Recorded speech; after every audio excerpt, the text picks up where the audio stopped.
Assalamualaikum students. My name is Mohammad Shahroz and I am your physics teacher. I hope you all are fine. आज का जो हमारा topic है वो है वेव्स। आज हम ये पढ़ेंगे कि वेव्स होती क्या है, वेव्स किस तरह प्रोड्यूस होती है और वेव्स की कितनी टाइप्स है। तो सबसे पहले स्टार्ट करते हैं कि वेव्स क्या होती है। अभी क्या कह रहा है, wave the disturbance in a medium which transfer energy from one point two another point without transporting medium. इसका मतलब क्या हुआ कि अगर किसी भी मीडियम में आप डिस्टर्बेंस क्रिएट करते हैं तो वहां पर वेव्स प्रोड्यूस होंगी। मिसाल के तौर पे अगर मैं किसी भी लेक में पत्थर फेंक देता हूं, उस पत्थर को फेंकने के बाद आप ऑब्जर्व करेंगे कि लेक में रिपल्स क्रिएट हो जाएंगे। वो जो रिपल्स है वो डिस्टर्बेंस की वजह से क्रिएट हुई। पत्थर मारने से वहां पे डिस्टर्बेंस क्रिएट हो गई जिसकी वजह से वेव्स प्रोड्यूस हो गई। साउंड, हम जानते हैं कि साउंड जो है वो वेव है। किस तरह? अब एयर हमारे पास क्या है, मीडियम है। मेरे हाथ मेरे पास क्या है, मीडियम है। अगर मैं यहां पे डिस्टर्बेंस करता हूं तो आप ऑब्जर्व करेंगे कि यहां पे प्रोड्यूस हुआ साउंड, क्योंकि एयर में मैंने डिस्टर्बेंस क्रिएट कर दी, मेरे हाथों से मैंने डिस्टर्बेंस क्रिएट की, तो यहां पे प्रोड्यूस हो गई वेव्स। सूरज से जो रोशनी आती है वो लाइट वेव्स है और हम जानते हैं कि सूरज की जो रोशनी है वो गर्म होती है। अगर मैं किसी भी ऑब्जेक्ट को सूरज की रोशनी में रखता हूं तो आप ऑब्जर्व करेंगे थोड़ी देर बाद वो ऑब्जेक्ट गर्म हो जाएगा, उसका टेम्परेचर बढ़ जाएगा। वहां पे हम कह सकते हैं कि हीट ट्रांसफर हो गई। और हम ये भी जानते हैं heat is a form of energy और हीट जो आती है वो वेव्स की फॉर्म में आती है। तो यहाँ पे कुछ बेसिक बातें हमने पढ़ी जिससे हमें पता चला कि वेव्स किस तरह प्रोड्यूस होगी। किसी भी मीडियम में आप डिस्टर्बेंस कर दें, वेव्स प्रोड्यूस हो जाएंगी। आइए अब हम पढ़ते हैं टाइप्स की तरफ।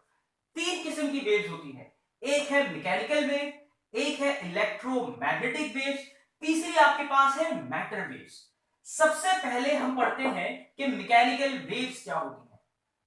मैकेनिकल वेव्स आप उन वेव्स को कहते हैं जिन्हें ट्रैवल या प्रोपगेट करने के लिए रिक्वायर्ड होता है मीडियम।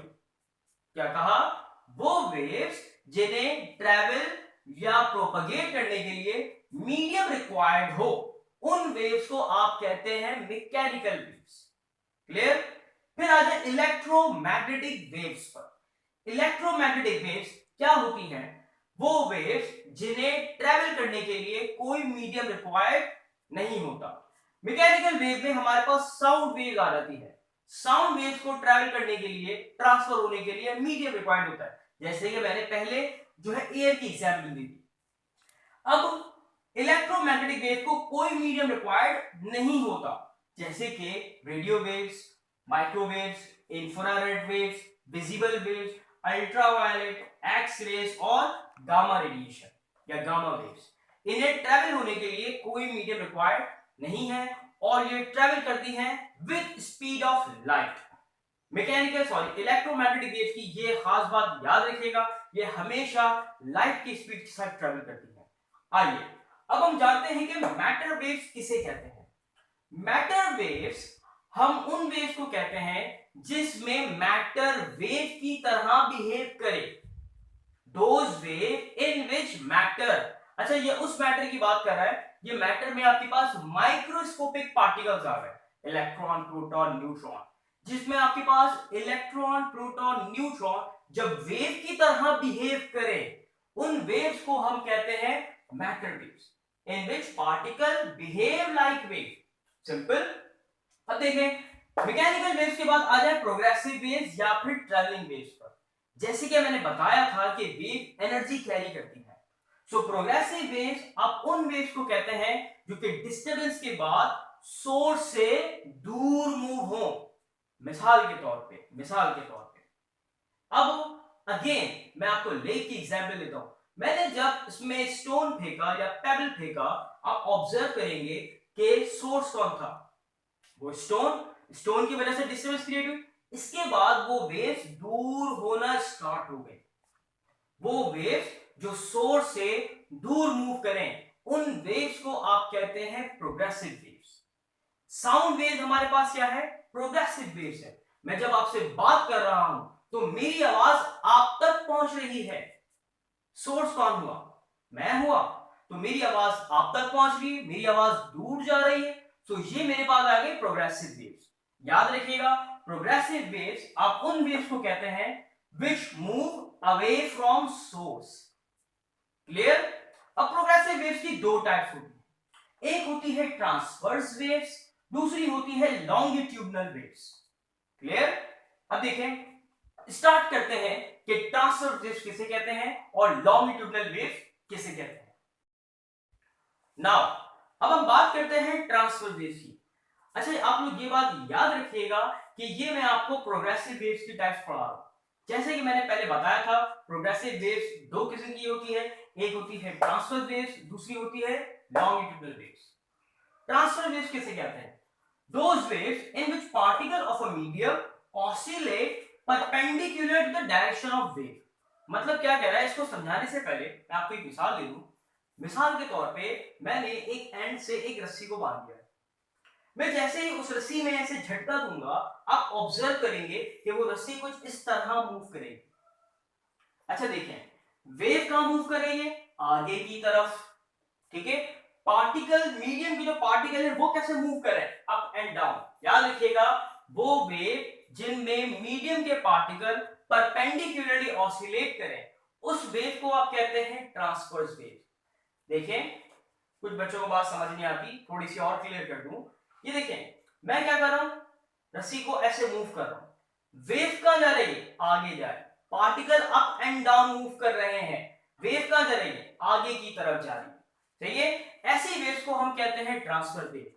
अब इसकी एग्जांपल क्या है? स्टैंडिंग वेव्स आपके पास ट्रांसवर्स वेव होती है, ये जो है नेचर में ट्रांसवर्स होती है। नेक्स्ट वीडियो लेक्चर में हम पढ़ेंगे कि स्टैंडिंग वेव्स क्या होती है। नाउ अब आप आ जाइए लॉन्गिट्यूडनल वेव्स पर। Those waves in which particle of a medium oscillate parallel. इसमें कैसे मूव कर रहे थे? परपेंडिकुलर। इसमें कैसे मूव कर रहे हैं? Parallel to the direction of wave. ऐसी वेव्स को आप क्या कहते हैं? लॉन्गिट्यूडनल वेव कहते हैं। मिसाल के तौर पे यहां देखें, ये मेरे पास क्या आ गया? स्प्रिंग आ गया। यहां पे मैंने कोई भी इसका एक पार्टिकल डिसाइड कर लिया। जैसे ही मैंने इस स्प्रिंग को स्ट्रेच किया, स्प्रिंग को मैंने क्या किया? स्ट्रेच किया। स्ट्रेच करने के बाद मैं छोड़ देता हूं। आप ऑब्जर्व करेंगे कि ये पार्टिकल जो है वो ऐसे बैक एंड फोर्थ मूव करेगा। कैसे मूव करेगा? Back and fourth. वेव की डायरेक्शन क्या है? ये है। पार्टिकल कैसे मूव कर रहा है? पैरेलली मूव कर रहा है, बैक एंड फोर्थ। वो वेव जिनमें मीडियम के पार्टिकल पैरेलल या एंटी पैरेलल भी मूव करे, उन वेव्स को आप कहते हैं लॉन्गिट्यूडनल वेव्स।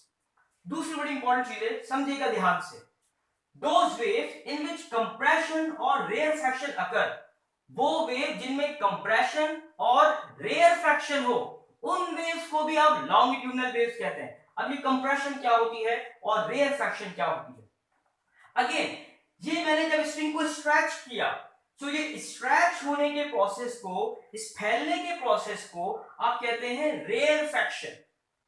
इस स्प्रिंग को खींचने के बाद आप छोड़ दें, क्या हो जाएगा? पीछे की तरफ चला जाएगा, तो मैं कहूंगा ये कंप्रेस हो गया। सो वो वेव जिनमें रेयरफैक्शन कंप्रेशन कंटिन्यूअसली होती रहे, उन वेव्स को आप कहते हैं लॉन्गिट्यूडनल वेव्स।